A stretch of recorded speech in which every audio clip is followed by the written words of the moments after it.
ধুবুৰী জিলাৰ চাপৰ হালকুচা আৰক্ষী চকীৰ অন্তৰ্গত হাতীপুটা প্ৰদীৰ জিলা সাংস্কৃতিক সন্ধিয়া অনুষ্ঠিত কৰা হয় শ্ৰী শ্ৰী মা লক্ষ্মী মন্দিৰ প্ৰাংগণত।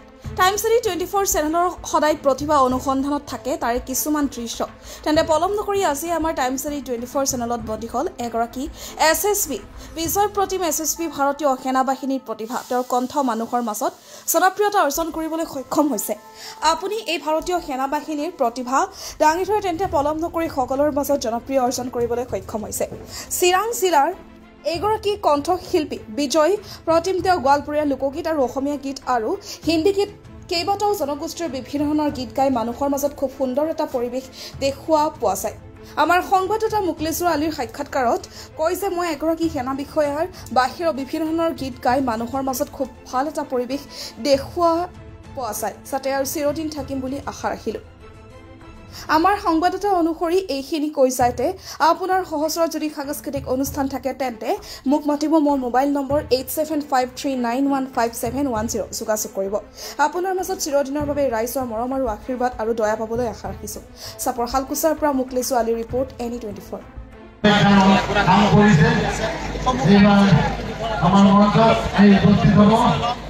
আমাৰ অতিকৈ মৰমৰ অসমৰ জনপ্ৰিয় কণ্ঠশিল্পী দীপশিখা বৰা তাৰ আগতেই আদৰি দি সম্বৰ্ধনা অনুষ্ঠান আগবঢ়াম। আমি সম্বৰ্ধনা জনাব বিচাৰিছোঁ সুমত বৰ্মন ডাঙৰীয়া। আপুনি যদি ওচৰত আছে আপোনাৰ মঞ্চত বিচাৰিছোঁ সুমত বৰ্মন ডাঙৰীয়া। সুমত বৰ্মন ওৰফে বাবু আপোনাৰ বিজনী আগত পাতিলা নহয় পালেংবাৰী গাঁৱত তাৰপিছত মই আগৰ পৰাই গীত গাওঁ। তাৰপিছত মই একচুৱেলি মিউজিচিয়ানো হয় কীবৰ্ডিষ্ট। তাৰপিছত গীতো গাওঁ বহুত হ'ল তাৰপিছত মই বৰ্তমান মই গান আজি মাজতে কেইবছৰমান গেপ কৰি আছিলোঁ। এতিয়া মই আকৌ আৰম্ভ কৰিছোঁ এতিয়া গ্ৰহা মই গীত কৰি আছোঁ।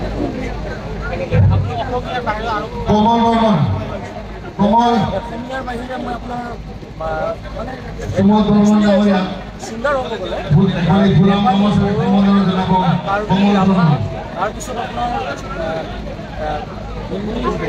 নেপালী সম্বৰ্ধনা জনাব আমাৰ এই সমিতিৰ সক্ৰিয় কৰ্মকৰ্তা কমল বৰ্মন। ধন্যবাদ কমল, ধন্যবাদ। চাগে আপুনি যেতিয়া আছিলে এই চেগতে যিহেতু আমাৰ দুজনী নাচনী আছে, নাচনী দুজনী কলৈ গ'ল আহা আকৌ চৰকাৰৰ পৰা আপুনি একচুৱেলি মই ক'ব গ'লে মই আচলতে এইবাৰ মঞ্চত এই চেগতে মানে এই সময়ৰ সুযোগ লৈ বুলি বৰ্মন আৰু মোনালিসা যেতিয়া মই কলেজ লাইফত আছিলোঁ আধুনিক নৃত্য আগবঢ়াব মানে ৰাজবংশী গীত পৰিৱেশন কৰা মানে তুমি ৰাজবংশী না ঘান্টা ৰাজবংশী? কিন্তু সেইখিনি তুমি ৰাজবংশী মানে কি কপালত তুমি ৰাজবংশী আৰু ঘান্টা ৰাজবংশী। এইবাৰ মঞ্চত কলি আৰু ভংগীবৃন্দ তোমৰা পাইছে মিলে ঘান্টা ৰাজবংশী আৰু অমিৰ ৰাজবংশী। আমাৰ সৈতে টাইমছ 24 দৰ্শক আমাৰ মাজত এগৰাকী ভাৰতীয় সেনাৰ ব্যক্তিত্ব আপোনালোক মনোৰঞ্জন কিন্তু ভাবিব লগা একটা কথা দুইজনে ৰাজবংশী নাচিব গান বিলে ৰাজবংশী একজনে পিন্ধিছে দখনা আৰ একজনে পিন্ধিছে কি সমূহ জনগোষ্ঠীৰে ভাষা আঁতৰাই লৈ যোৱাৰ কাৰণে আমাৰ এই ভাৰতীয় জোৱানবোৰক আপোনালোকে আশীৰ্বাদ দিব। আৰু প্ৰথমতে আমি আৰু এবাৰ আমি জিজ্ঞেস কৰি লওঁ আমাৰ পৰিচয়টো আৰু গাঁৱৰ পৰা উপস্থিত হৈছে। আৰু আমি শুনা মতে আমাৰ এই ভাৰতীয় সেনাজনে কৈছে তেখেতৰ মিলিছে নেকি আমাৰ এই অঞ্চলৰে এখন বিদ্যালয়ত